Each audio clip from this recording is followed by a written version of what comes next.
Most of you are making the same fatal mistake in marriage. You are chasing comfort, not growth. Today, I want to tell you an uncomfortable truth. The choice of a partner is the most important investment of your life. And if you choose wisely, the returns can be far greater than you imagine. Sit down and listen carefully. This may be the bluntest and most valuable piece of marriage advice you will ever hear. Let me begin with a truth that makes most people uneasy. If I had to summarize the luckiest decision of my life, it would not be building wealth, and it would not be making good investments. It would be this: I chose a partner who was better than I was in important ways. Some of you may laugh at that. You may think this is just another success story people tell after everything works out. But let me tell you something. This idea is one of the deepest and most underestimated applications of everything I have learned about investing and about life. Think about it. We spend countless hours studying candlestick charts, company reports, business models, and market trends. We try to make the right decision at every important turning point. But when it comes to the most important and most common investment in life, marriage, people often rely on hormones, impulse, or something even worse, a lazy attitude of good enough. Is that not a stunning form of irrationality? It is like trying to cut down a redwood tree with a rusty pocket knife while feeling strangely confident that you are fully prepared. I have spent most of my life trying to avoid stupidity. In investing, we made enormous progress through inversion. We did not obsess over how to be brilliant. We studied how to avoid misery, failure, and ruin. So let us apply the same logic to marriage. How do you choose a partner in a way that almost guarantees a life of friction, stagnation, and quiet regret?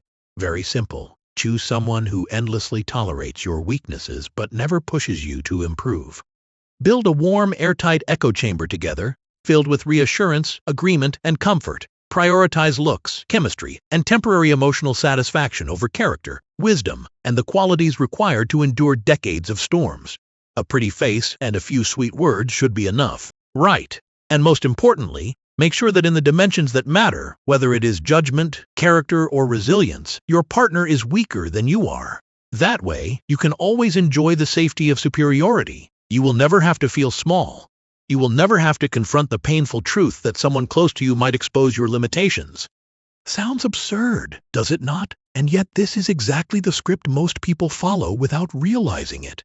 They are afraid of a stronger partner because real excellence in another person creates pressure. It pushes you out of your comfort zone.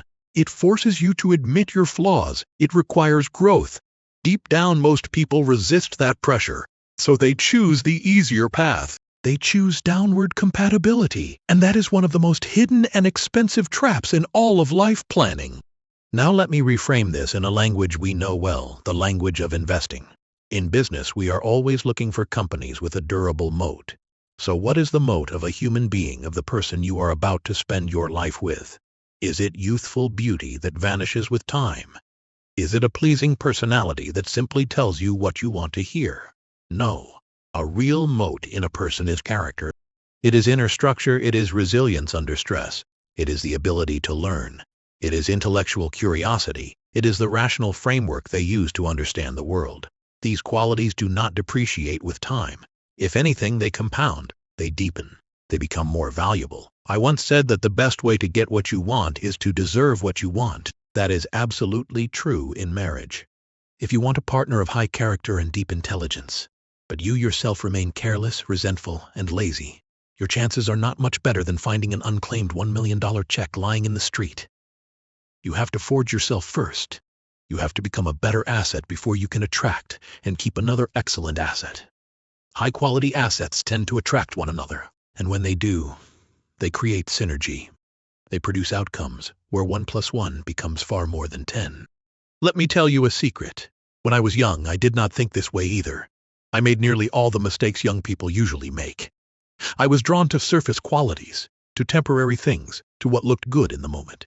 It was life and pain and repeated collisions with reality that slowly taught me what truly matters. My wife possessed a kind of wisdom that could cut through illusion. When I was at risk of drifting off course, distracted by noise, ego, or excitement, one question from her, one observation, could bring me back to clarity.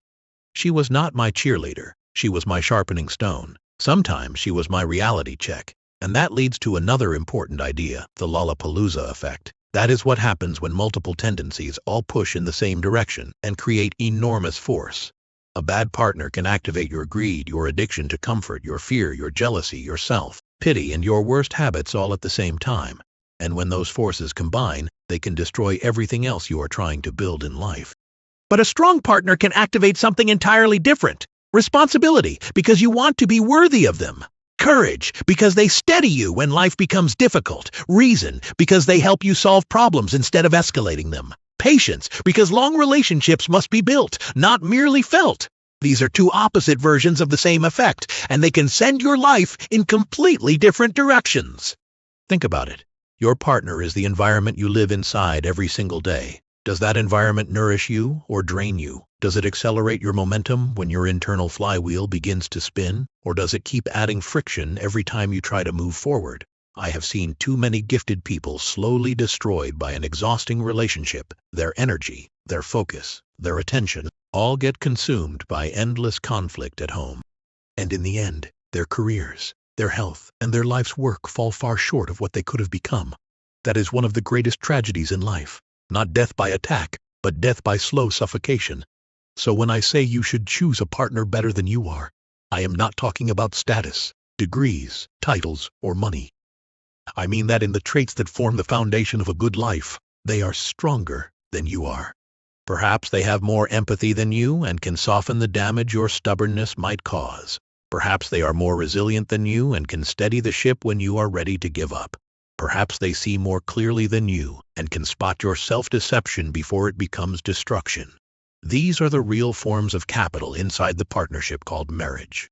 I know that for many people, admitting that their partner is better than they are in some important ways feels like a threat to the ego. It requires something almost unnatural, self-awareness and humility. But that humility is the beginning of wisdom. When you can recognize and admire the excellence in your partner, you open a door to lifelong learning.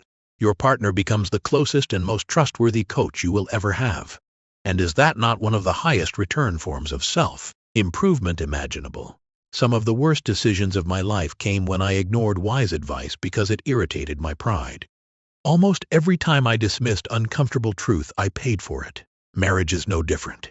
People who refuse to be shaped by the excellence of their partner are actively closing the door to a better version of themselves.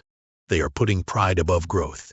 If you think of life as a system, then a strong partner is one of the most powerful positive feedback loops in that system. More kind, more disciplined, and more resilient. And those improved qualities then help you build a better relationship in return. That, in turn, creates more value, more trust, and more happiness. Once that upward cycle begins, the compounding can be extraordinary. It is not so different from buying a wonderful business and holding it for decades. It affects everything: your health, your work, your friendships, your emotional life, even the way you see the world. Of course, living with a strong and thoughtful partner does not mean there will be no friction. Quite the opposite. When both people think deeply and have real substance, friction is inevitable. But the real question is this: how do you interpret that friction? Do you treat it as something to eliminate, or do you treat it as a chance to refine each other, deepen understanding, and expose blind spots? A wise partner can turn friction into light. A foolish one turns friction into fire and burns everything down. This requires a rare ability from both people, the ability to communicate rationally, not emotional accusation, not silent punishment, not avoidance, but two serious people looking at one shared problem and asking, how can we understand each other better? How can we make this system work better? That is a process of continual learning and continual improvement. Marriage is one of the longest projects you will ever take on, and it may be the one that requires the most thought. Now let us widen the lens even further. The person you choose does not only shape you, they will deeply shape your children. Your partner will be their first teacher, and often their most important one. Their way of thinking, their value system, their emotional habits, their way of responding to stress, all of it will leave marks on your children that last for life. So when you choose a partner, you are also choosing a long-term teacher for the next generation. From that perspective, the importance of this decision rises by several orders of magnitude. You are not only investing in your own happiness, you are placing a bet on the future of your family. I know that in an age obsessed with instant gratification and sensory stimulation, Talking about character, reason, and long-term value can sound hopelessly old-fashioned. It is like playing Mozart in the middle of a rock concert. People want to feel good. They do not necessarily want to become better. But let me say this plainly. Every choice that feels good in the short term, while violating deep reality, eventually sends you the bill with interest. The marriage market, over a long enough timeline, is brutally efficient. It rewards people who choose real quality and stay committed to it. And it punishes foolish decisions more severely than most people imagine. So, young men, young women, when you face this most important decision of your life, turn down the noise of hormones for a moment. Ignore the shallow voices around you. Use even 1/10 of the seriousness you would use to study an investment. Bring reason into the room. Look carefully at the person in front of you as a potential life partner. Ask hard questions. What is this person's moat? When beauty fades and youth is gone, what will still be holding this relationship together? Will this person make me better? Do I genuinely admire them? Do I want to become more like them in the ways that matter most? I am not saying you need to find a saint. There are no perfect companies. There are no perfect people. We are all simply trying to become a little less foolish over time. The real question is this. Are you both moving upward? Are you willing to support one another, correct one another, and evolve together? At its core, marriage is a value-based alliance. It is a form of deep synergy between two souls who are committed to becoming better together. In my long life, I have watched fortunes rise and fall. I have seen countless outcomes, and I can tell you this without hesitation. The people who reach old age still bound by deep affection, mutual respect, and genuine intellectual companionship, those are the true winners in life. Their wealth is not limited to the numbers in a bank account. It lives in the rich inner world they built together, a world that cannot easily be taken from them. That is real wealth. So if I had to compress all my wisdom about marriage into a single sentence, it would be this. Have the courage to choose someone who is better than you are in the ways that matter, then spend the rest of your life becoming worthy of that luck and managing that great asset well. It is more important than any financial investment you will ever make. And perhaps it is the closest thing I can offer you to a formula for happiness. It sounds simple, but to live it out requires great courage and lifelong discipline. Still, believe me, the returns will exceed your boldest imagination. And now, it is your turn to think carefully, choose wisely, and write with another person a life story that is truly worth remembering.